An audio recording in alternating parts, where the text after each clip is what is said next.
On the night of August 13, 1854, at Blackwater Plantation in St. Mary Parish, Louisiana, something emerged from the dark waters of Bayou that would haunt the nightmares of slaveholders across the deep South for generations. 17 American alligators, some measuring over 14 feet in length, responded to the sound of a brass bell and systematically hunted down 7 white men in a coordinated attack that witnesses would later describe as almost supernatural in its precision. But these ancient predators were not acting on instinct alone. They had been trained, conditioned, and weaponized by a 34-year-old enslaved woman named Esther Williams, who had spent 18 months transforming the bayou's most feared creatures into instruments of perfect poetic justice. The bodies were never recovered whole. When dawn broke over the Spanish moss-draped cypress trees, all that remained were torn fragments of clothing, boots half submerged in black water, and blood-stained mud along the banks where men had tried desperately to crawl to safety. The local sheriff would document it as the worst alligator attack in Louisiana history, a tragic accident during a late-night business meeting. But the enslaved people of Blackwater Plantation knew the truth. They had watched Esther disappear into the swamps every evening for over a year.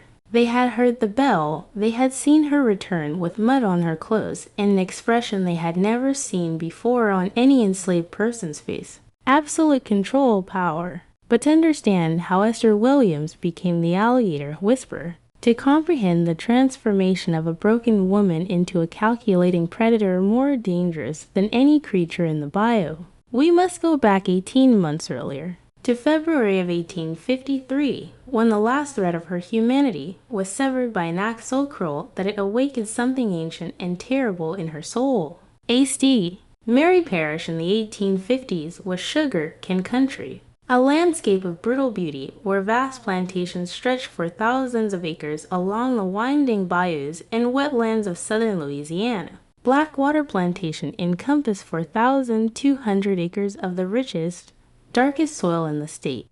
Its fields produced some of the finest sugar cane in America, but that richness was built on a foundation of unspeakable suffering. 347 enslaved people worked the plantation, their lives measured in tons of cane harvested, barrels of sugar produced, and the number of lashes they could endure before their bodies broke completely. The plantation took its name from the bayou that snaked through its eastern border, a dark channel of water so thick with tannins from decaying vegetation that it appeared black as ink. Locals whispered that the bayou was cursed, that it had swallowed more men than it had ever given back. That creatures older than memory lurked in its depths. The alligators of Bayou were legendary throughout Louisiana, prehistoric monsters that could grow to 15 feet or more with jaws powerful enough to snap a man's leg like kindling. Plantation owners had lost dozens of enslaved workers to alligator attacks over the decades. Most considered it an acceptable cost of doing business in the swamps. Master Nathaniel Blackwood was 47 years old, third-generation owner of Blackwater Plantation, a man whose family had built their fortune on sugar and suffering since 1798. He stood 6 feet tall with pale blue eyes that showed no more emotion than the surface of a frozen pond, and a thin mouth that seemed incapable of forming words that were not commands or threats. His brown hair was already streaked with silver, and he wore expensive suits imported from New Orleans, even in the oppressive Louisiana heat. Clear-throat Nathaniel Blackwood prided himself on running the most profitable plantation in St. Mary Parish, and he achieved that profitability through a system of calculated terror that broke bodies and souls with mechanical efficiency. But Nathaniel rarely dirtied his own hands with the actual work of oppression. For that he employed a network of 7 overseers and drivers, white men whose cruelty was their primary qualification. Chief among them was Silas Thornton, a 42-year-old former slave catcher from Alabama with a face like weathered leather and hands perpetually stained with the blood of his victims. Silas had been whipping enslaved people since he was 16 years old, and he had refined torture into an art form. He knew exactly how many lashes would scar without killing, how much salt in a wound would maximize agony without causing infection, how long a man could hang by his wrists before permanent damage occurred to his shoulders. Silas kept detailed notes in a leather journal documenting his experiments in human suffering with the precision of a scientist. Then there was Wade Hutchinson, the head driver, a massive man of 53 with arms like tree trunks and a peculiar enjoyment of breaking bones. Wade specialized in punishment beatings, and he had developed a technique he called the carpenter's lesson, where he would methodically break every bone in a person's hands with a hammer, starting with the smallest finger and working his way across both hands while counting each break aloud. He claimed he could reach 47 breaks before his victims lost consciousness. The enslaved people called him the Hammer and would physically shake when he approached. Jacob Pettigrew managed the sugar house, a position that gave him control over the most dangerous work on the plantation. The boiling house, where raw cane juice was processed into sugar, operated at temperatures exceeding 300 Fahrenheit. Jacob, 38 years old, with burn scars covering his forearms and a permanent squint from years of smoke exposure, had accidentally pushed more than a dozen enslaved workers into the boiling kettles over his 15-year tenure. He would claim they had stumbled, that it was the heat making them dizzy, that these were the unfortunate costs of sugar production. But everyone knew Jacob selected his victims deliberately, choosing those who showed the slightest hint of resistance, or those whose screams would serve as the most effective warnings to others. The other 4 overseers were equally monstrous in their own specializations. Marcus Flynn handled the fields and was known for working people literally to death during harvest season. Robert Calloway managed discipline and had designed a hot box where he would lock people in a metal container under the blazing Louisiana sun, cooking them alive for hours as punishment for minor infractions. Thomas Garrett oversaw the breeding program, systematically raping enslaved women and selling their children for profit, keeping meticulous records of bloodlines like he was managing livestock. And finally, there was Raymond Pike, who served as the plantation's slave catcher and had personally hunted down and mutilated over 80 runaways during his decade of service. These 7 men formed a council of terror that met regularly in the old barn near the bayou to coordinate their operations, share techniques, and plan new methods of maximizing productivity through fear. They were businessmen of brutality, and they were very, very clear-throated at their jobs. Esther Williams had been born free in Haiti 34 years earlier, the daughter of a voodoo priestess named Azili and a fisherman who had taught her the ways of the water from the time she could walk. Her mother had been a mambo, a spiritual leader who maintained the ancient traditions brought from Africa and knew the secret names of spirits that govern the natural world. Esther grew up speaking Haitian Creole, learning the songs and rhythms that connected her to ancestors across the ocean, and absorbing knowledge that most people would dismiss as superstition, but which contained generations of practical wisdom about the natural world. In Haiti, Esther had learned to read the water, to understand the behavior of predators, to recognize which plants could heal and which could kill. Her father had taught her that every creature had a language, a pattern of behavior that could be understood and even influenced if you were patient enough to observe and learn. She had helped him fish the coastal waters, learning to predict where fish would school, how to set nets, how to read the subtle changes in current and tide that meant the difference between a full boat and an empty one. But in 1841, when Esther was 21 years old, slave catchers had raided her village during a festival. They were American traders looking for people who could bring high prices in the Louisiana market, and they specifically targeted young, healthy individuals who showed intelligence and skill.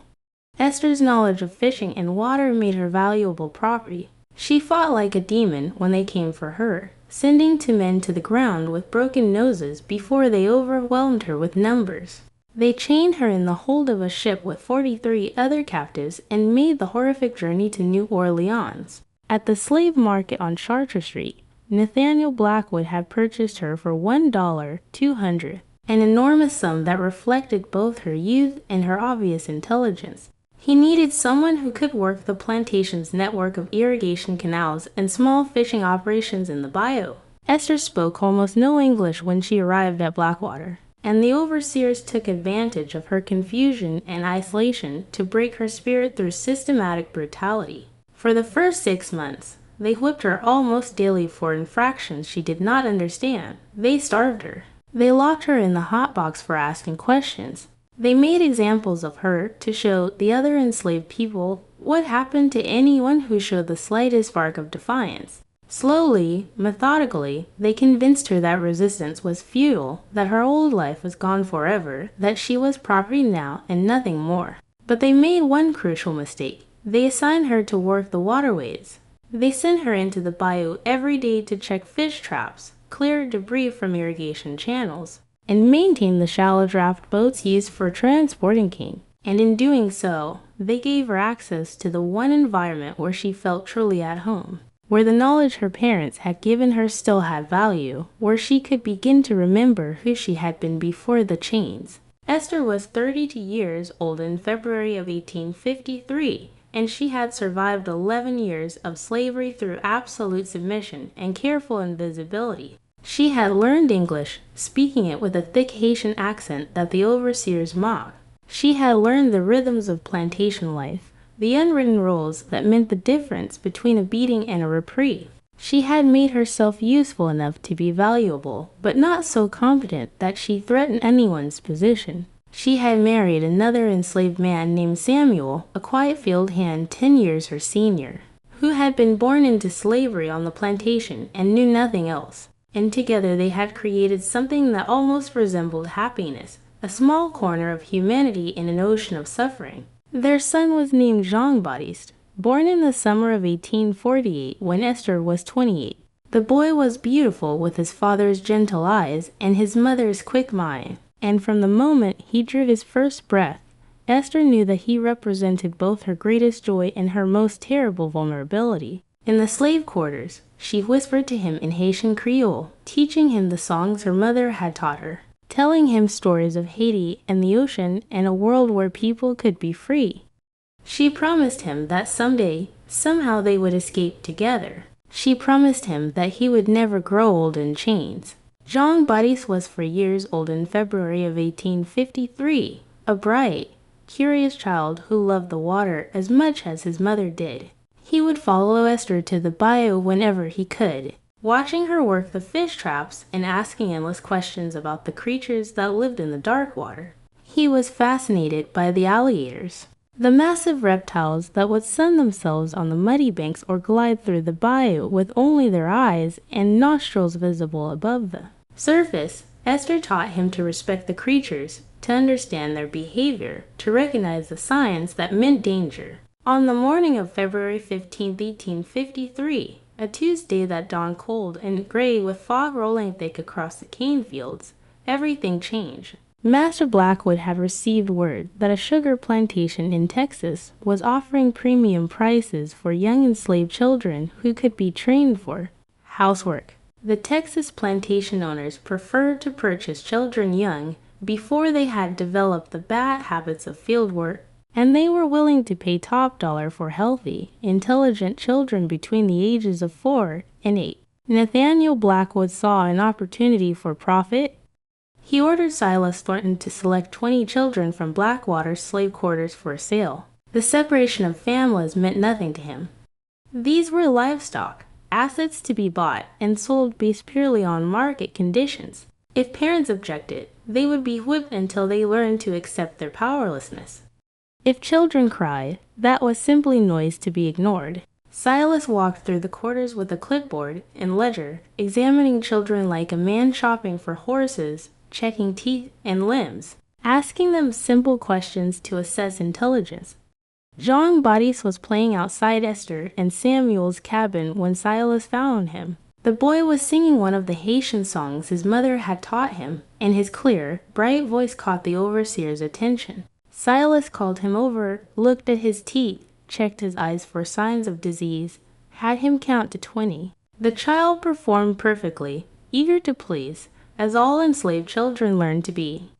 Silas marked Jean-Baptiste's name in the ledger. The boy would bring at least $800 in Texas, maybe more if the buyers were competitive. It was good business. Esther was working in the bayou, waist deep in cold water, clearing debris from an irrigation gate, when one of the field hands found her and told her that the children had been selected. She ran back to the quarters, her wet clothes soaking through to her skin, her heart hammering so hard she thought it might break through her ribs. She found Samuel standing outside their cabin, tears streaming down his face, holding the small cloth doll that Jean bodies carried everywhere. Their son was already gone, loaded onto a wagon with 19 other children, their small hands bound with rope to prevent them from jumping off during the journey to New Orleans. The slave trader had left an hour ago.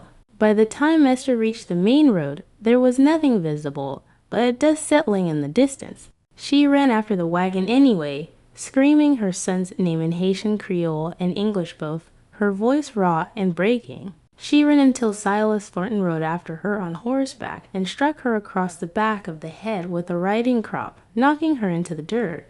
When she tried to rise, he kicked her in the ribs, then dismounted and dragged her by her hair back toward the plantation. While she sobbed and begged in 3 languages for someone to show mercy, to bring back her child, to let her at least say goodbye. There would be no mercy. Nathaniel Blackwood met them in the yard outside the big house, his expression showing no more concern than if she had been a dog that had run away. He informed her coldly that the sale was final, that she had no rights to any children born on his property, that if she caused any more disturbance, she would be sold herself. Then he turned to Silas and said something that would change everything, words that Esther would replay in her mind 10,000 times over the coming months. Make sure she understands her place. Give her something to remember. Silas Thornton was very good at creating memories. He stripped Esther to the waist and tied her to the whipping post in the center of the yard where all the enslaved people could see. He used a bullwhip, the kind with a braided leather tip that could split skin like paper. He gave her 50 lashes, counting each one aloud in a conversational tone, taking his time between strikes to let the pain build properly. By the 20th lash, the skin on her back was hanging in ribbons. By the 30th, she had stopped screaming and gone silent, her body limp against the post, held upright only by the ropes around her wrists. By the 50th, Silas had to check to make sure she was still breathing. They cut her down and left her lying in the dirt. Samuel carried her back to their cabin and tried desperately to clean the wounds to stop the bleeding. But he had no medical knowledge and no supplies. The flesh of her back was destroyed. A landscape of torn tissue and exposed muscle that would scar so badly she would never be able to lie comfortably on her back again. For 3 days she drifted in and out of consciousness, fever burning through her body as infection set in. The plantation's doctor, such as he was, looked at her once and declared that she would either recover or die, that it was not worth the cost of medicine to intervene. Esther did not die, but something inside her did. On the 4th day, when the fever finally broke and she could think clearly again, Esther Williams made a decision that would seal the fates of 7 men. She would not beg for mercy anymore. She would not cry or pray or hope for justice from a system designed to deny her humanity. She would instead become something the plantation had never encountered before. A weapon carefully disguised as a slave, a predator hiding in plain sight.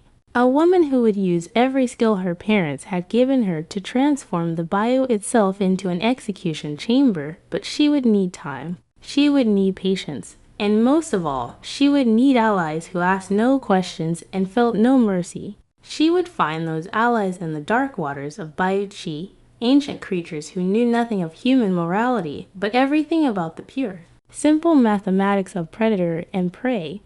If you are feeling rage right now at what was done to Esther and her son, you should. This happened. These separations were real, documented in thousands of plantation records across the American South. Families were destroyed for profit with the same casual indifference that modern people might show when selling a used car. The scars of these traumas still echo through generations of African American families today. This is not ancient history.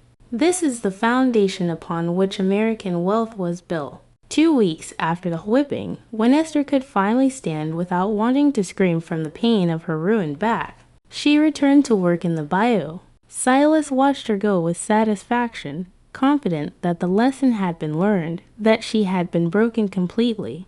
He noted in his journal that she moved slowly, carefully, her shoulders hunched forward as if trying to make herself smaller. He recorded this as a successful application of corrective violence. The woman, he wrote, had been taught her proper place. But Silas Thornton was not as observant as he believed. If he had looked more carefully, if he had paid attention to Esther's eyes rather than her posture, he might have seen something that would have terrified him. Because the woman who walked into the bayou that cold February morning was not broken at all. She was transformed. Where there had once been fear, there was now absolute crystalline focus. Where there had been desperation, there was now patience. Where there had been a mother's love, there was now a predator's calculation. Esther Williams had found her purpose, and that purpose was death. The bayou in late February was a world of gray water and naked cypress, of morning fog that clung to the surface like cotton, of cold that seeped into bones and settled there. Esther moved through this landscape like she had been born to it, her feet finding purchase on submerged logs without looking, her hands automatically checking the fish traps and nets that provided supplemental food for the plantation. But her mind was elsewhere, studying the environment with new eyes, cataloging resources, identifying opportunities. She had been working the bayou for 11 years.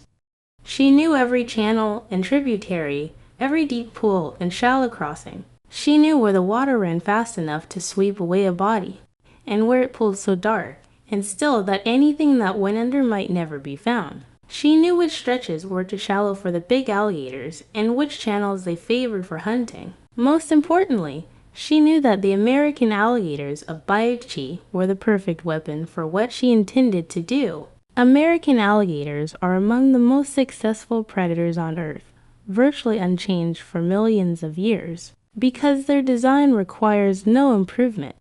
Adults can reach 14 or 15 feet in length and weigh over 1,000 pounds. Their jaws can exert over 2,000 pounds of pressure per square inch, enough to crush a cow's skull. They are ambush hunters of extraordinary patience, capable of remaining motionless for hours with only their eyes above water, waiting for prey to come within range. And once they strike, there is no escape, the death roll.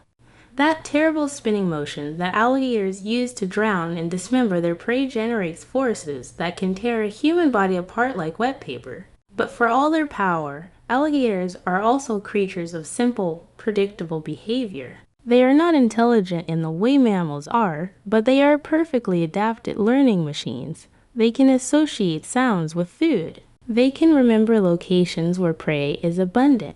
They can be trained after a fashion if the trainer understands their nature and has the patience to work within the framework of their instincts. Esther understood it.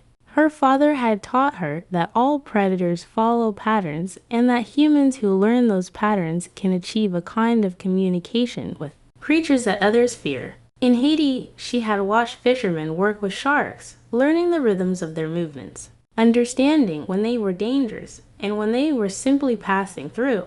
The alligators of Louisiana were different creatures, but the principle was the same: learn the pattern, respect the power, find the point of intersection where human intelligence and animal instinct can align. On her third day back in the bayou, Esther found what she needed. In a deep channel near the eastern boundary of the plantation, where the water ran dark and slow beneath a canopy of cypress and Spanish moss, she counted 17 alligators of various sizes.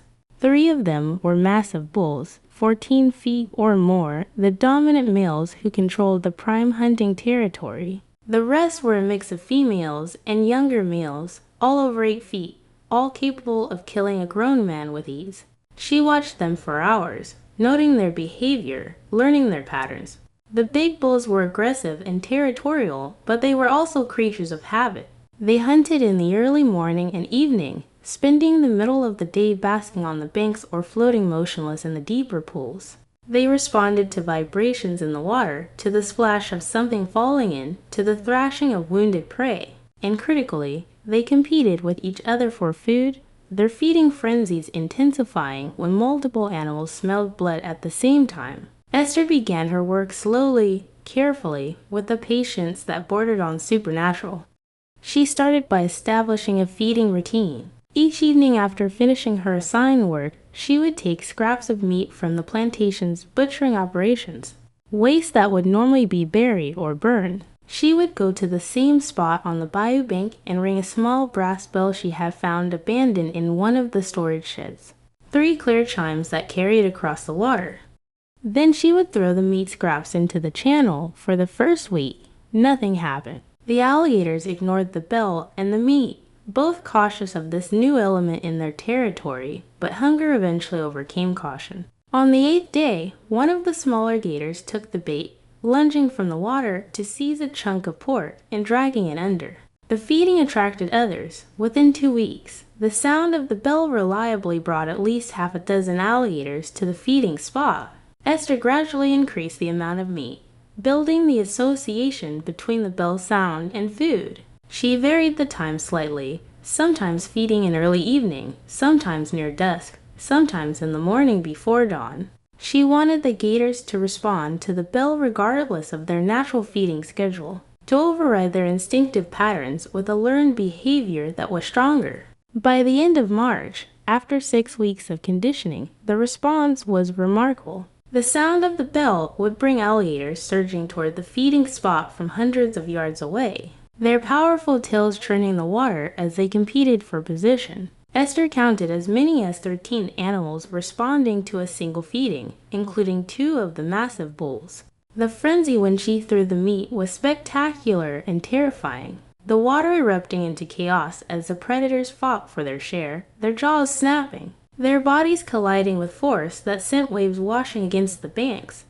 But feeding the alligators was only the first phase of Esther's plan. She needed them to associate something else with the bell, something beyond just food. She needed them to associate the sound with human presence, human movement, human flesh.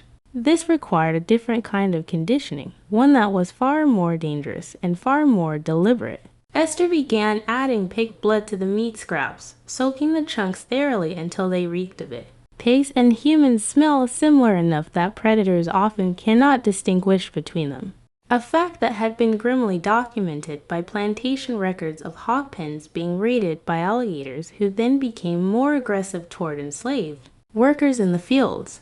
She also began throwing the meat from different angles, forcing the alligators to search for it, to hunt for it rather than simply taking it from a predictable spot. She would wade into the shallow water at the edge of the channel, ring the bell, and then throw the blood-soaked meat in various directions, sometimes near the banks, sometimes into the middle of the channel, sometimes upstream, where the current would carry the scent to the waiting predators. The alligators learned to search aggressively when they heard the bell, to investigate anything that moved or splashed, to compete viciously for any food source. Their feeding frenzies became more intense, more chaotic, more dangerous. Esther was training them to be aggressive, to attack without hesitation, to overwhelm prey through sheer numbers and violence. By May, 3 months into the conditioning program, the transformation was complete. The sound of the brass bell would trigger an immediate explosive response from every alligator within hearing range. They would surge toward the source of the sound, their prehistoric brains now hardwired to associate those 3 chimes with feeding time, with blood in the water, with food that needed to be fought for and torn apart. They had become weapons. 17 living missiles that could be fired with the ring of a bell. But Esther needed to test the system to make absolutely certain that the alligators would attack human-sized prey. When the bell rang, she could not afford uncertainty. When the time came, there would be no second chances. She chose a Wednesday evening in mid-May when she knew she would be alone in the bayou. She had stolen several items from the plantation over the previous weeks. 3 burlap sacks stuffed with straw and rags to approximate human body weight, rope to bind them, and blood from the plantation's slaughterhouse, carefully collected and stored in glass bottles hidden in the hollow of a cypress tree. She also had clothing, old garments she had acquired piece by piece, shirts and trousers that had been discarded, or that she had carefully taken from the drying lines when no one was watching. She dressed the burlap dummies in the clothing and soaked everything in pig blood until the smell was overwhelming. Then she weighted them with stones and positioned them at different points around the feeding channel. One she placed on the bank half in the water, One she floated in the middle of the channel tied with rope to prevent it from drifting too far. The third she submerged in the shallows, waited to stay just beneath the surface, then Esther rang the bell. 3 clear chimes across the still evening water. The response was immediate and terrible. Alligators erupted from the depths, surging toward the dummies with a violence that made the bayou boil. The dummy on the bank was hit first, a massive bull exploding from the water and seizing it in jaws that closed like a vice. The death roll started instantly, the alligator spinning its entire body with such force that the dummy was torn in half, stuffing and blood spraying across the water. Other gators piled in, fighting over the pieces, their tails lashing, their jaws snapping at each other as they competed for the prize. The floating dummy attracted 3 alligators simultaneously, and they tore it to shreds in seconds, the water around it turning to froth as they thrashed and rolled. The submerged dummy lasted less than 10 seconds before it was pulled deeper and destroyed completely, dragged down by an animal Esther estimated at 13 feet or more.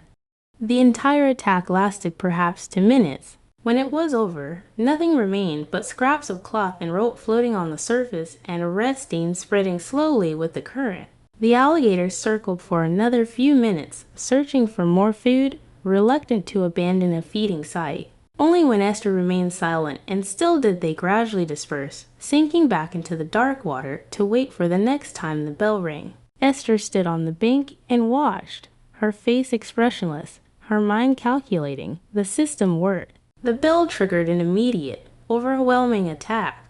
The alligators did not distinguish between the dummies and real prey. They responded with maximum aggression, using their numbers and their terrible power to destroy anything associated with the sound. And most importantly, they left nothing behind. In the chaos of a feeding frenzy, bodies would be torn apart and dragged into the deep channels where the dark water would hide them forever. She had her weapon. Now she needed to plan the execution. Over the next 3 months, from June through August of 1853, Esther Williams became a ghost. A silent presence who moved through the plantation without drawing attention, who performed her work with mechanical efficiency, who never spoke unless spoken to, and never met anyone's eyes. The overseers congratulated themselves on having broken her completely. Silas Thornton noted in his journal that the woman was a model of proper behavior, proof that sufficient violence could cure even the most stubborn defiance. But Esther was not broken. She was hunting, and her prey had no idea they were being studied by something far more dangerous than they could imagine. She began a systematic observation of all 7 overseers, cataloging their movements, their habits, their vulnerabilities. She learned that they met every Wednesday evening in the old barn near the bayou to drink whiskey, play cards, and conduct plantation business away from Master Blackwood's scrutiny. These meetings usually involved discussions of profits from various illegal side businesses, including the sale of enslaved people to Texas traders without proper documentation, the theft of plantation resources for personal gain, and the planning of punishments for enslaved people who had committed minor infractions. The barn was located less than 200 yards from Esther's feeding channel, connected by a narrow path that ran along the bayou's edge.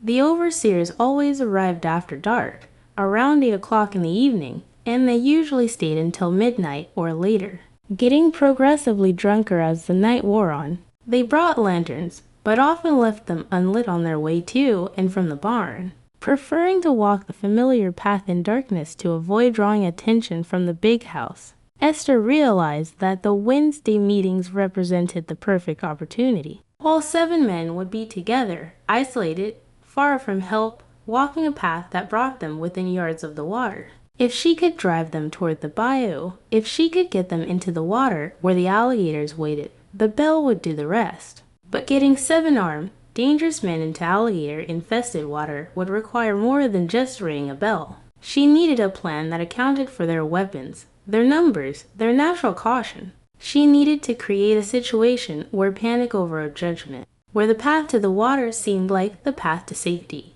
where each man's fear would amplify the others until they had no choice but to run directly into the jaws of death. She spent weeks developing the strategy, thinking through every detail, anticipating problems, creating contingencies. She tested variations in her mind, imagining different scenarios, looking for flaws. The plan that emerged was elegant in its simplicity and terrible in its efficiency. It would require precise timing, exact positioning, and absolute commitment. There would be no halfway measures. Once she began, she would either succeed completely or die in the attempt. By early August, Esther was ready. She had everything she needed. The alligators were perfectly conditioned, their response to the bell instantaneous and violent. The timing of the Wednesday meetings was predictable. The path from the barn to the bayou was clear. The weather forecast suggested calm nights for the next 2 weeks. Important because she needed to hear the men clearly and needed them to hear the bell without interference from wind or rain. She chose Wednesday, August 13th for several reasons. It was a new moon, meaning the night would be exceptionally dark, giving her the cover she needed to move unseen. The sugarcane harvest was still a month away, so the overseers would be relaxed rather than stressed. And 13 was a number with power in the voodoo traditions her mother had taught her, a number associated with transformation and rebirth. If she was going to transform herself from victim to executioner, if she was going to be reborn through an act of terrible justice, then this was the night. On the morning of August 13th, Esther went to the bayou as she did every day and made her final preparations. She positioned the brass bell on a low branch overhanging the water near the feeding channel where she could reach it easily, but where it would be invisible from the path. She cleared obstacles from several routes leading from the path to the water's edge, making sure there were multiple ways for panicked men to run directly into the bayou. She tested the depth at various points, identifying the spots where the water was deep enough for the big alligators to operate, but shallow enough that men could stumble into it without realizing the danger until too late. She also prepared accelerants. Over the past month, she had stolen small amounts of kerosene from the plantation supply shed, hiding glass bottles filled with the flammable liquid in the hollow cypress tree where she kept the pig blood. She had collected dry tinder, Spanish moss that would catch fire instantly, and rags soaked in animal fat. The fire would not be to burn the men directly. The fire would be to drive them toward the water, to create chaos and panic that would override rational thought.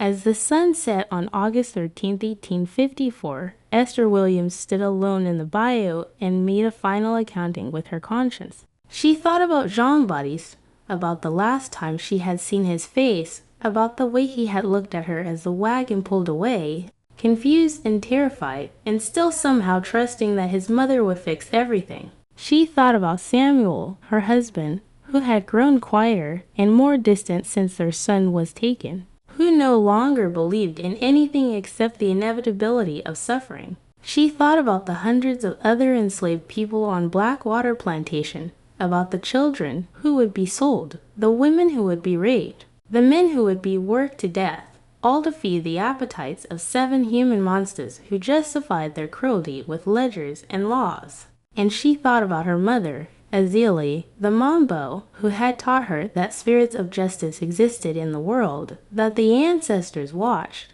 that some crimes were so terrible they demanded blood to balance the scales. In voodoo tradition, there was a concept called retribution equilibrium, the idea that the universe required balance, that great evil must be answered with great justice, that sometimes the only way to restore balance was through an act of perfect poetic violence. Esther rang the bell once, a single clear chime across the water, and watched as the alligators responded instantly, surging toward the sound. She watched the chaos of their feeding frenzy, the prehistoric efficiency of their violence, and she felt no fear. These creatures were not evil. They were honest.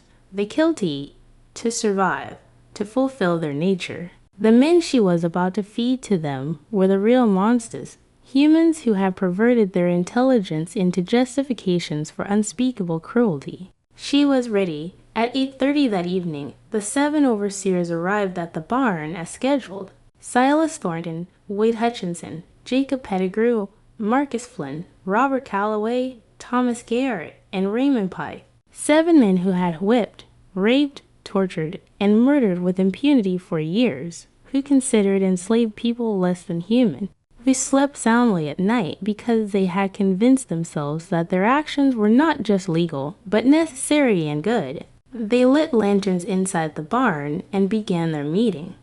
Through the walls, Esther could hear their voices, laughing, joking, discussing business. She heard Silas mention another sale of children to Texas, 16 this time, scheduled for October. She heard Wade describing a new punishment technique he wanted to try, something involving thumbscrews and heated irons. She heard Thomas discussing his breeding program, calculating profits from the children he intended to father through systematic rape. Esther listened and felt nothing. No rage, no sorrow, only purpose. She waited until 9:15, when the whiskey had been flowing for over an hour, and the men's voices had grown louder and less controlled. Then she began her work, moving silently through the darkness. She circled to the back of the barn and placed her first fire.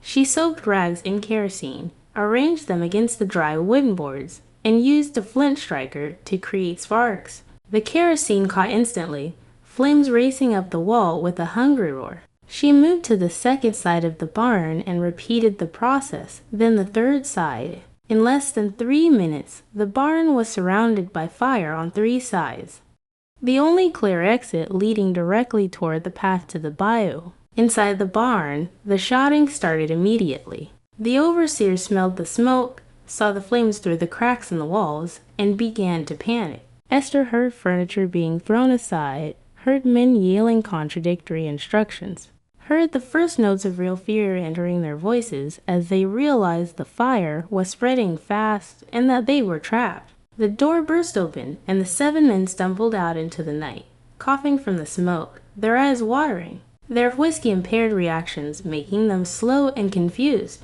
They stood in a cluster, illuminated by the growing fire behind them, trying to get their bearings. Silas Thornton was the first to take charge, his voice cutting through the confusion.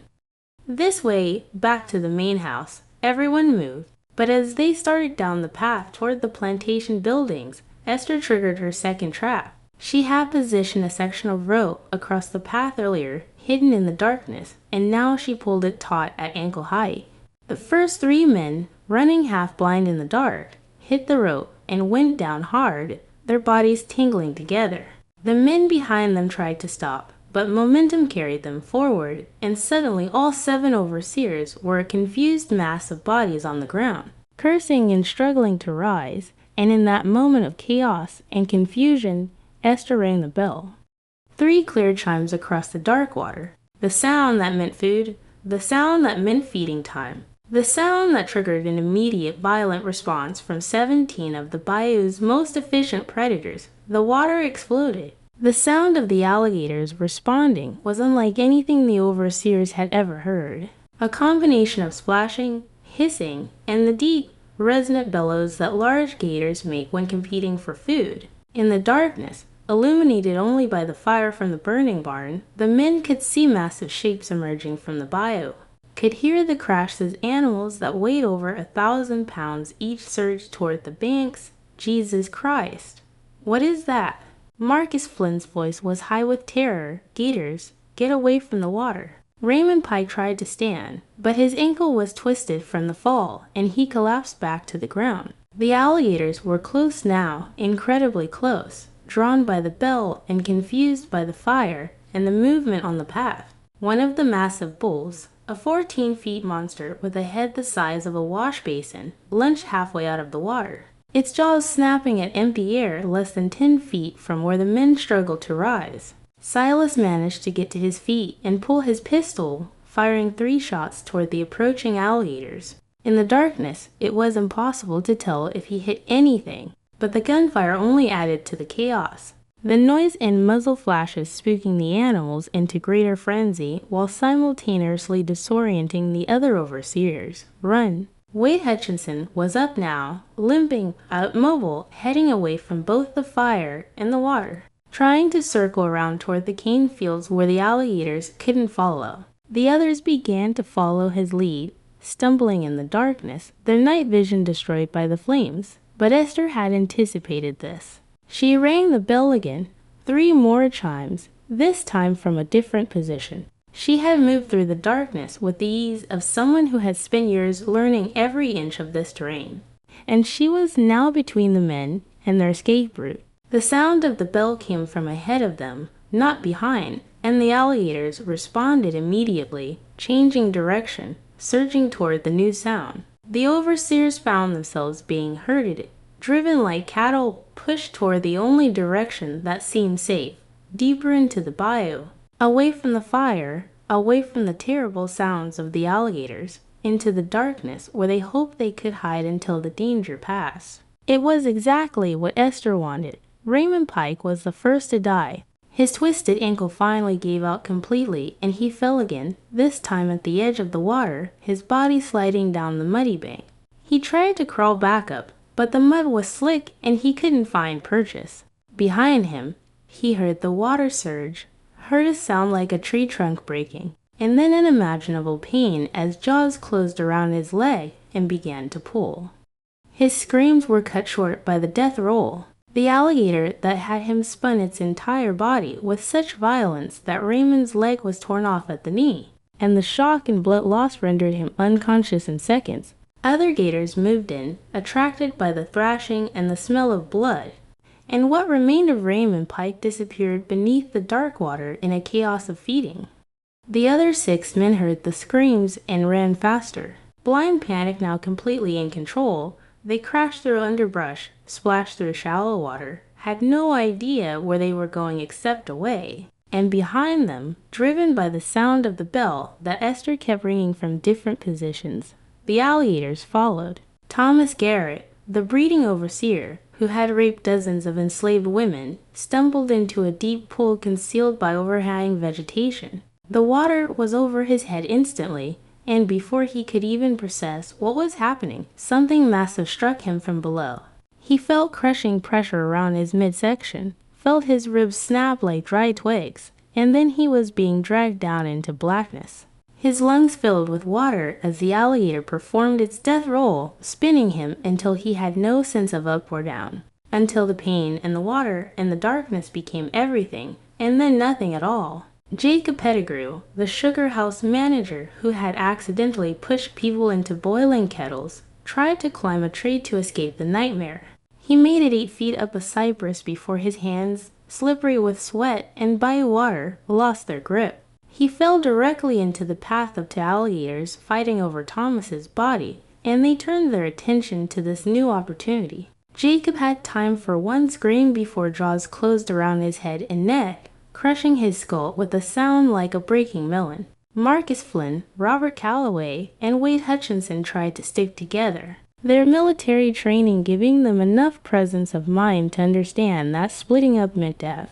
They moved as a unit, Wade's massive bulk in the lead, trying to navigate toward higher ground where the alligators couldn't follow. They almost made it, but Esther was hurting them with the precision of a master sheepdog, ringing the bell from strategic positions, driving the alligators to block every escape route, pushing the men deeper into the bayou, where the channels were narrower and the alligators more concentrated. Robert Calloway, the hotbox specialist who had cooked people alive for punishment, was the next to fall. His foot caught on a submerged root, and he went down in waist-deep water. Wade and Marcus tried to pull him up, but the alligators were all around them now, massive shapes circling, their eyes reflecting the distant firelight like dozens of tiny red stars. One of the big bulls exploded from the water, its jaws closing around Robert's arm and shoulder. The death roll ripped him away from his companions, tearing flesh and breaking bones,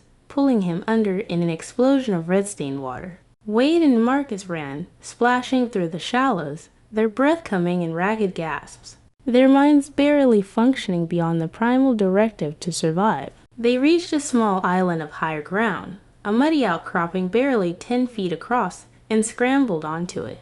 Around them, the water churned with alligators, at least a dozen of them now, drawn by the blood and the continuing sound of the bell. Reload. Wade gasped, fumbling for his pistol. He had 2 shots left. Marcus had his rifle, but his hands were shaking so badly he could barely hold it. They stood back to back on the tiny island, weapons pointed at the circling predators, and tried to think of a way out that didn't end in being torn apart. Esther stood on the bank 30 yards away, invisible in the darkness, and rang the bell one last time. 3 clear chimes, and then she did something she had never done during the conditioning. She threw meat directly onto the island where the men stood. The response was instantaneous and overwhelming. 17 alligators, driven into a feeding frenzy by months of conditioning and by the blood already in the water, surged toward the island simultaneously. Wade fired both shots, hitting nothing that mattered. Marcus got 1 rifle shot off before the first alligator lunged onto the island, its massive body moving with shocking speed for something so large. What happened next lasted less than a minute, but would be described in whispers for generations. The alligators overwhelmed the tiny island, their combined weight making the mud give way, collapsing the ground beneath the men's feet. Wade and Marcus fell into the water among the feeding predators, and the death rolls began immediately. Multiple alligators seized different parts of each man's body and spun in opposite directions, literally tearing the overseers apart. Arms separated from torsos, legs twisted off at the hips. Wade Hutchinson, the man who had broken bones for pleasure, had every bone in his body broken simultaneously as 3 14-foot alligators used him as a rope in a terrible tug-of-war. The screaming lasted perhaps 20 seconds, and then there was only the sound of the alligators feeding, the wet tearing of flesh, the cracking of bones in powerful jaws, and the occasional splash as one predator dove deep with its prize. Silas Thornton had separated from the others in the initial panic, and his superior woodcraft had allowed him to navigate toward what he thought was safety. He had made it further than any of the others, nearly reaching the edge of the plantation property. When he realized he had circled back toward the feeding channel, the very heart of Esther's killing ground, he stood at the edge of the water, breathing hard, trying to orient himself by the stars.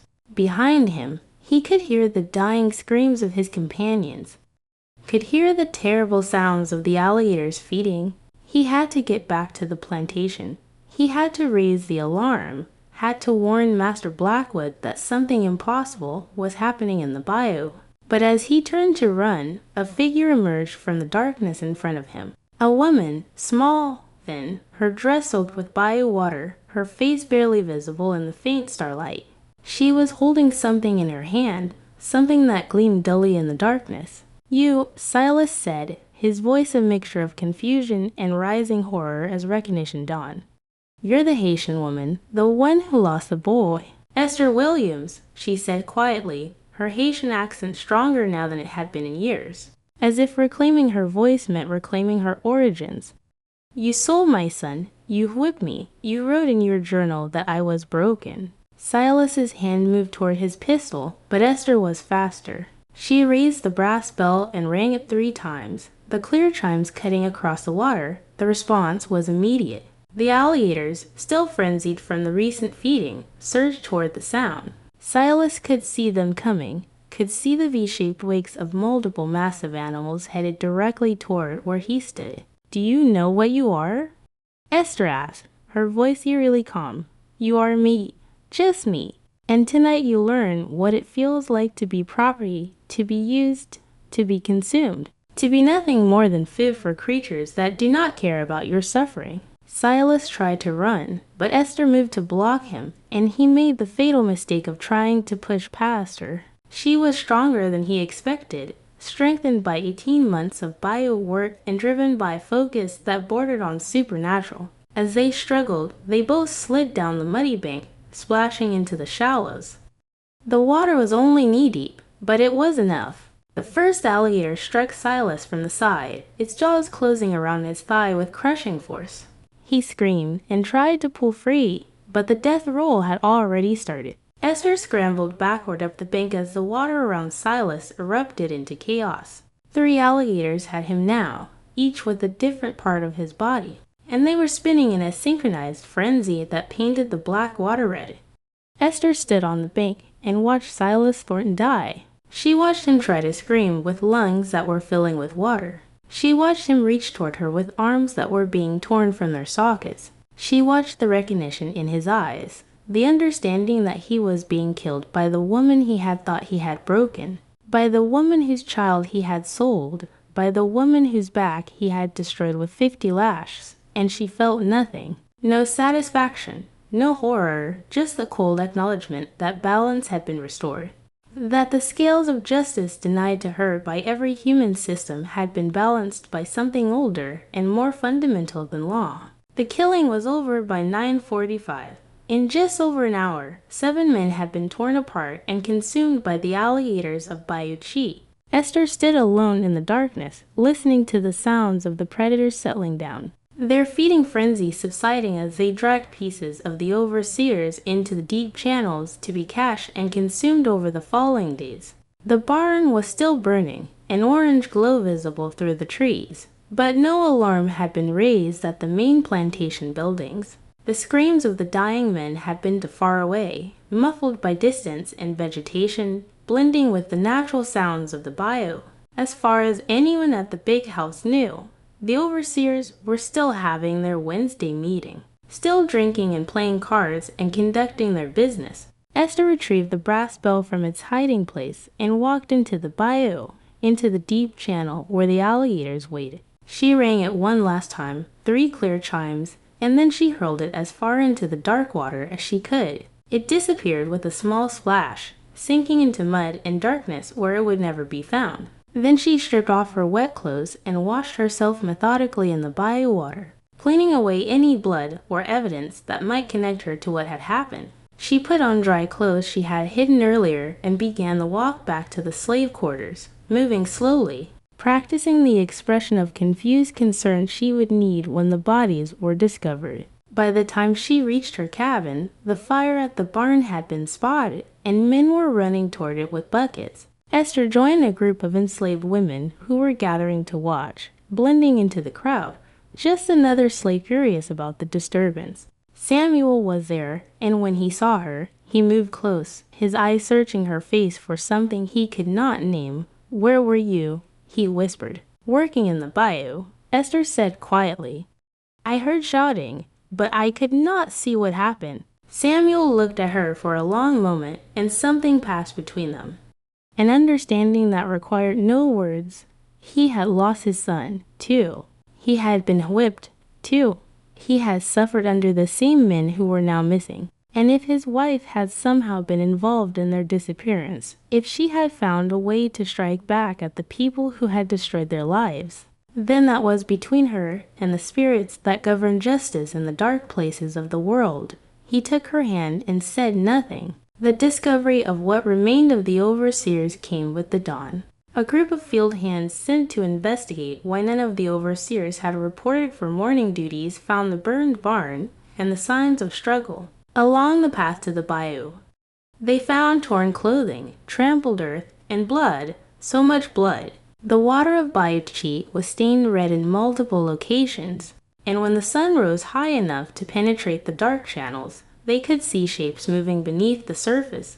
Alligators with distended bellies still circling the feeding grounds. The local sheriff arrived by mid-morning, a fat man named Eugene Castle, who had spent 20 years documenting the violence of slavery without ever questioning the system that produced it.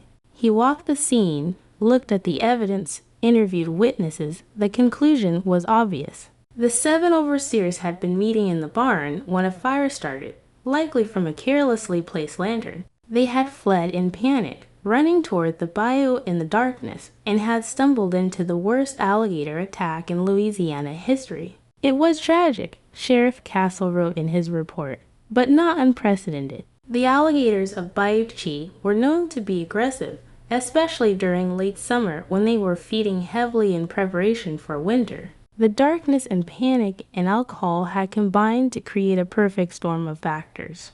7 men had died in a terrible accident, their bodies consumed by predators, leaving almost nothing to recover for burial. Master Nathaniel Blackwood stood at the edge of the bayou and looked at the dark water with an expression that mixed loss with calculation. 7 overseers dead meant 7 positions to fill. Significant disruption to plantation operations and considerable expense to replace experienced men with new hires who would need time to learn the systems. but it also meant an opportunity to renegotiate contracts at lower rates to bring in younger men who would work for less money. From a business standpoint, it was a setback, but not a disaster.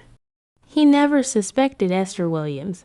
Why would he? She was just a slave, a broken woman who did her work in silence and caused no trouble. The idea that she could have orchestrated something this complex, this violent, this perfectly executed, was simply beyond his capacity to imagine. Enslaved people were property, tools, livestock. They were not capable of the intelligence required for long-term planning or the courage required for such terrible revenge. This failure of imagination was common among slaveholders, and it was precisely what made resistance possible. The masters looked at enslaved people and saw only what the system told them to see. Inferior beings, childlike, simple, incapable of complex thought or sophisticated action. This blindness was both their source of power and their greatest vulnerability. It allowed them to sleep at night in houses surrounded by people who had every reason to kill them, and it prevented them from seeing the predators in their midst until it was far too late. In the days following the massacre, life on Blackwater Plantation continued with barely a pause. New overseers were hired, young men from Georgia and Alabama, eager to prove themselves in the brutal hierarchy of plantation management. The enslaved people returned to work in the fields and the sugar house, their expressions carefully neutral, their thoughts carefully hidden. But in the slave quarters, in the quiet hours after sunset, when the masters could not hear, stories began to circulate. Stories about a woman who had learned the language of the bayou, who had turned the plantation's greatest danger into its greatest weapon, who had achieved what had seemed impossible, perfect, untraceable revenge against the men who had destroyed her life. The stories grew with each telling, acquiring details both real and imagined, transforming Esther Williams from a person into a legend. They called her the Alligator Whisperer. They said she could speak to the ancient creatures of the swamp, that she had made pacts with spirits older than slavery, that the bayou itself had recognized her pain and risen up to destroy her enemies. Some claimed she was a voodoo priestess of terrible power. Others said she was protected by African gods who had crossed the ocean in the holds of slave ships and now waited in the dark waters of Louisiana for opportunities to strike back at the oppressors. The truth was both simpler and more impressive than the legends. Esther Williams was not a priestess or a supernatural being. She was a woman who had applied intelligence, patience, and knowledge to create a weapon from the environment around her. She had understood that power did not always come from physical strength or legal authority, that sometimes the greatest power came from understanding systems that others ignored or feared. The alligators were not her servants or her allies. They were tools she had learned to use with devastating effectiveness. But Esther's revenge was not complete. The 7 overseers were dead, but Master Blackwood still lived, still owned 347 human beings, still profited from their suffering. And her son was still gone, sold to some plantation in Texas, lost to her forever. The massacre had balanced some scales, but it had not restored what had been taken. It had not brought Jean bodies home. For 3 months, Esther continued her work in the bayou, maintaining the irrigation channels, checking the fish traps, moving through the daily rhythms of enslaved life. She said nothing about the massacre. She showed no satisfaction. She was simply there, silent and efficient. Another piece of plantation machinery functioning as expected. But in November of 1854, something changed. A trader from Texas arrived at Blackwater Plantation with news that spread through the slave quarters like wildfire. In October, a group of enslaved children being transported from Louisiana to Texas had staged an uprising. 14 children between the ages of 4 and 9 had somehow overpowered their guards, killed the slave traders, and escaped into the wilderness near the Texas-Louisiana border. Most had been recaptured, but 3 were still missing. The trader had descriptions of the missing children, and he was offering rewards for their return. One of the descriptions matched Jean's bodies, a boy of 5 years old, light-skinned, with a distinctive birthmark on his left shoulder, last seen heading east toward Louisiana, Esther heard this news and felt something she had not felt since the night of the massacre: hope. Her son was alive. He had fought back. He was free, or at least trying to be, and he was moving toward home, guided by some instinct or memory, back toward the only place he had ever known love. That night, Esther Williams made her second major decision. She would not wait for Jean-Baptiste to find his way back. She would go to find him. She would escape from Blackwater Plantation, navigate through hundreds of miles of hostile territory, locate her son, and take him north to freedom. It was impossible. Of course, escaping from Louisiana as a lone woman was difficult enough. Doing it while searching for a child in the vast wilderness of the Texas-Louisiana border was insane. The odds of success were essentially zero. But Esther had already done the impossible once. She had killed 7 armed men using nothing but patience and predators. She had planned and executed the most successful act of slave resistance in Louisiana history. She had proven that careful observation, deep knowledge, and absolute commitment could overcome obstacles that seemed insurmountable. She began preparing for escape the same way she had prepared for the massacre. Slowly, carefully, gathering resources, studying patterns, waiting for the perfect moment. She stole small amounts of food and hid them in the bayou. She made a map in her mind of the route she would take, following waterways that would hide her scent from bloodhounds, moving through swamps where horses could not follow. She listened to stories from escaped slaves who had been recaptured, learning what had given them away, what mistakes to avoid. And she waited for winter, when the alligators would be less active, when the swamps would be cold enough to make pursuit difficult, when the shorter days would give her more darkness to hide in. On Christmas Eve 1854, while the plantation celebrated and the guards drank heavily, Esther Williams walked into Bayou Chief for the last time as an enslaved person. She carried almost nothing, just a small bag of food, a knife she had stolen from the plantation smithy, and the memories of everything she had lost and everything she had learned. The bayou was silent and cold, the water black as oil, the cypress trees skeletal against the winter sky. Esther waded into the shallows and began moving east,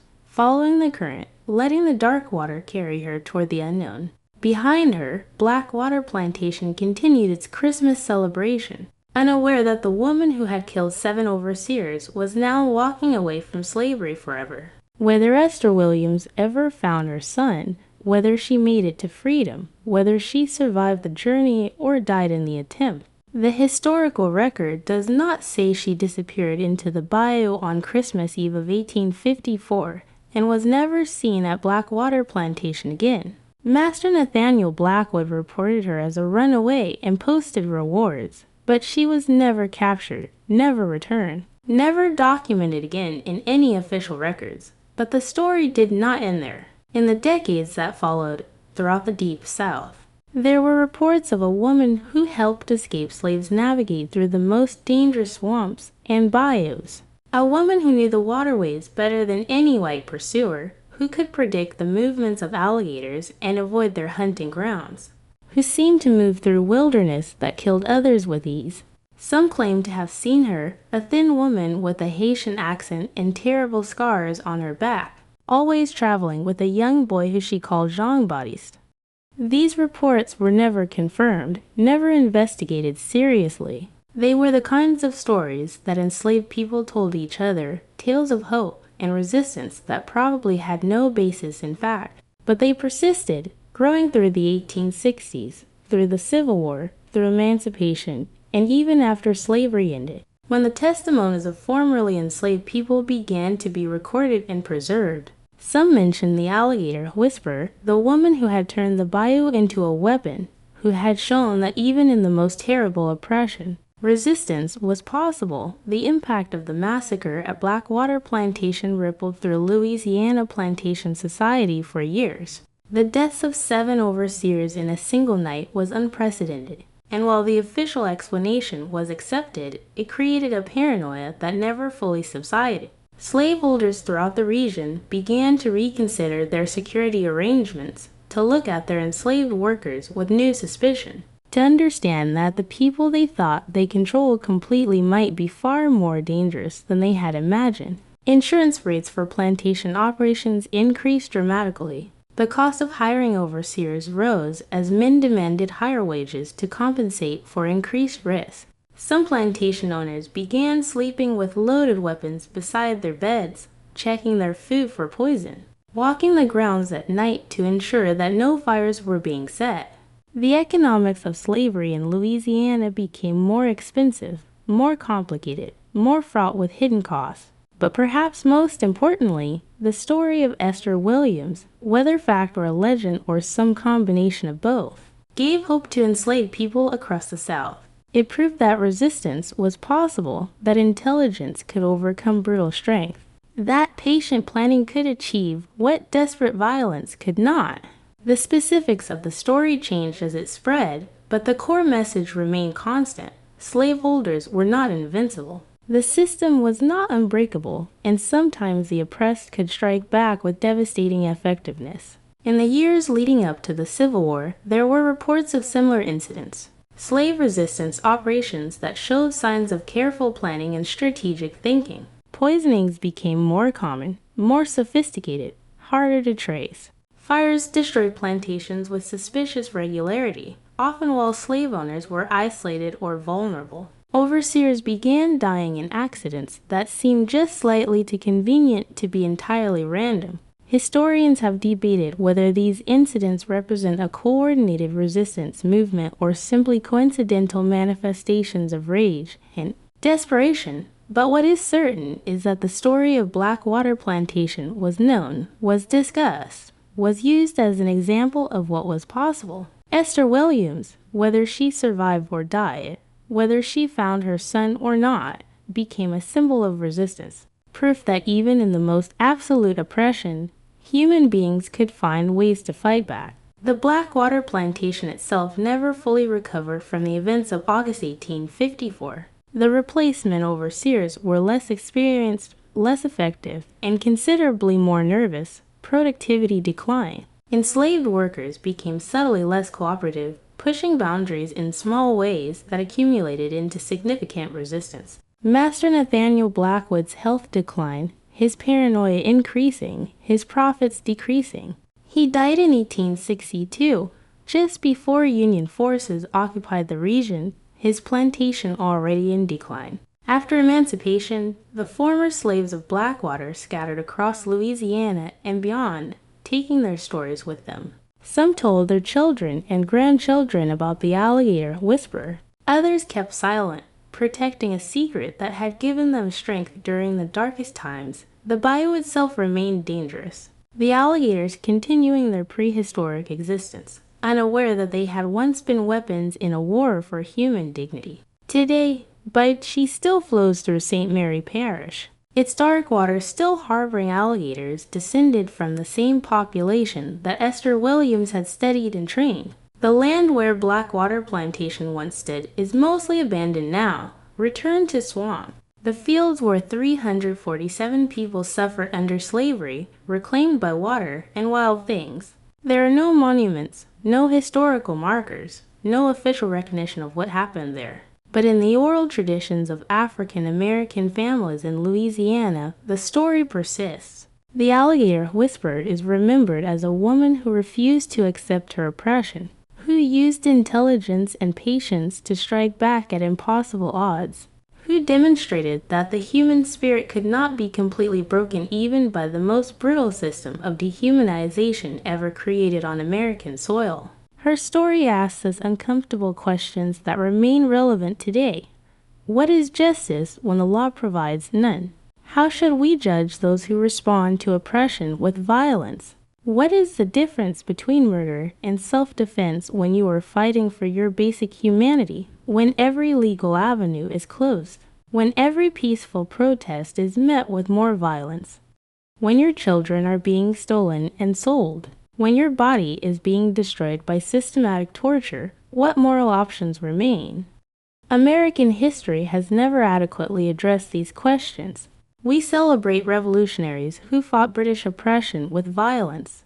We honor soldiers who killed enemies in war. We venerate resistance fighters who struck back against tyranny, but we struggle to apply the same moral framework to enslaved people who used violence to resist their oppression. We want simple stories of peaceful resistance and moral clarity. But the reality of slavery was far more complex and far more terrible than our sanitized histories acknowledge. Esther Williams did not wait for the law to save her.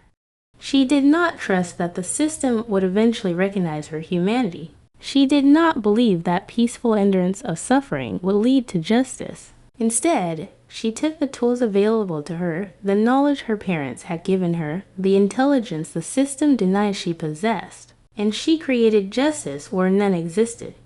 She turned predators into weapons and used them to destroy the men who had destroyed her life. Was this murder by any legal definition? Yes. Was it justice? That is a question that each person must answer for themselves. But what cannot be denied is that Esther Williams achieved something that the American legal system never provided to enslaved people: accountability. The 7 overseers who died in Bayou would never have faced consequences for their actions through legal channels.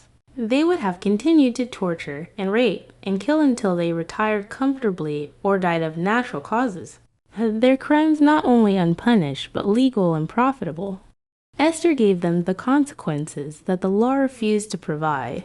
Her story is part of a larger narrative that American education still struggles to teach honestly: the history of resistance to slavery. We learn about abolitionists and the Underground Railroad, about Frederick Douglass and Harriet Tubman, about the Civil War and emancipation. But we rarely learn about the daily resistance of enslaved people, the small acts of defiance that accumulated into significant challenges to the system, the acts of sabotage and violence that made slavery less profitable and less stable. We don't learn about the poisonings, the arson, the murders, the rebellions that were suppressed and erased from official histories. We don't learn that slaveholders lived in constant fear, that they slept with weapons, that they knew their safety depended on the continued submission of people who had every reason to kill them. We don't learn that the system of slavery was maintained not through acceptance, but through overwhelming violence and constant vigilance against resistance. Esther Williams represents all the resistance that was never recorded, all the acts of defiance that were hidden or forgotten, all of the moments when enslaved people refused to accept their oppression and fought back with whatever tools they could create. Her story, whether precisely accurate in every detail or partially mythologized through generations of retelling, stands as testimony to the human refusal to be broken, to the preservation of dignity in the face of systematic dehumanization, to the power of intelligence and patience in the pursuit of justice. What can we learn from Esther Williams today? We can learn that oppression creates its own opposition, that denying justice through legal systems does not eliminate the human need for justice, but only redirects it into other channels. We can learn that intelligence and careful observation can overcome advantages of physical power and legal authority. We can learn that the oppressed are never truly powerless, only constrained, and that those constraints can sometimes be overcome through creativity and commitment. Most importantly, we can learn that the legacies of slavery are not ancient history, but living realities that continue to shape American society. The same systems that denied Esther Williams legal recourse, that allowed her son to be sold, that permitted her to be tortured for seeking justice. Those systems evolved into mass incarceration, police brutality, economic inequality, and the continued denial of full humanity to Black Americans. The fight that Esther Williams fought in Bayou in 1854 is the same fight being fought today in different forms against different manifestations of the same fundamental injustice. Her story deserves to be remembered, taught, and understood not as an anomaly, but as a window into the reality of slavery that official histories have tried to obscure. She was not unique. She was one of countless enslaved people who resisted, who fought back, who refused to accept their oppression as inevitable or just. We remember her because her story survived, because the people who knew her kept her memory alive, because her descendants and the descendants of those she inspired chose to preserve the truth rather than accept the comfortable lies. The alligators of Bayou still swim through dark water, hunting as they have hunted for millions of years, following instincts unchanged by human history. But for one brief period in 1854, those ancient predators became instruments of human justice, tools in the hands of a woman who refused to be broken, weapons that achieved what laws and prayers and patience could not. Esther Williams, the Alligator Whisperer, stands as a testament to resistance, to intelligence, to the refusal to accept oppression. Her story is American history that textbooks don't teach, but that deserves to be known, discussed, and understood. She turned suffering into power, patience into weapon, and knowledge into justice. And whether she lived to see freedom or died in pursuit of it, whether she found her son or searched for him forever, she proved something that every system of oppression fears. That the human spirit cannot be completely broken, that resistance is always possible, and that sometimes the oppressed can strike back with devastating, terrible, perfect effectiveness. Remember her name, remember what she did, remember why she did it, and never forget that the fight for justice continues in different forms, but with the same fundamental truth at its core. Freedom is never given by oppressors, but always taken by the oppressed. And the tools of liberation are limited only by the intelligence, courage, and determination of those who refuse to accept their chains. If you feel rage at what Esther Williams endured, channel that rage into action. If you feel sympathy for those who died in the bayou, examine why you feel sympathy for oppressors and what that reveals about whose humanity you prioritize. If you feel uncertain about the morality of what she did, sit with that uncertainty and ask yourself what you would do if your child was stolen, your body destroyed, and every legal avenue closed. These are not comfortable questions, but they are necessary questions if we are to honestly confront the legacy of slavery in America. This story is dedicated to every person who resisted slavery in ways large and small, documented and forgotten, successful and failed. To every person who was sold away from their families, to every person who died under the whip, to every person who escaped to freedom, to every person who fought back when fighting back seemed impossible. Your suffering mattered, your resistance mattered. Your humanity was never diminished by the system that denied it. You are remembered, you are honored. Your fight continues in those who still struggle for justice today. Never stop fighting. Never accept oppression. Never forget that resistance is always possible. The bayou remembers.